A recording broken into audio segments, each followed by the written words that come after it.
Plattdeutsch lernen, das lohnt sich sehr. Dieses Spruch mal zu studieren. Stell dir vor, du klönst auf platt. Über dit und über dat. Plattdeutsch, dat mucks Boos. Dat is ein echt Vergnügen.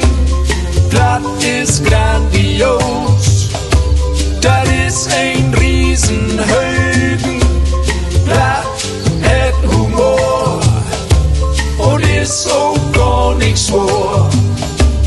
Platt ist kein Muss, ma platt, dat ist ein Plus. Platt hat Humor und ist auch gar nicht schwor. Platt ist kein Muss, ma platt, dat ist ein Plus.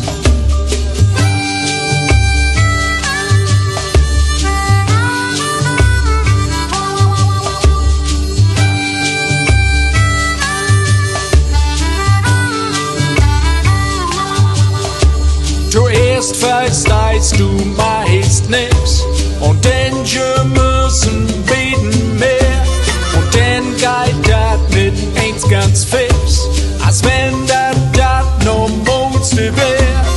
Plattdeutsch, dat mucks Boos, dat is ein echt Vergnügen.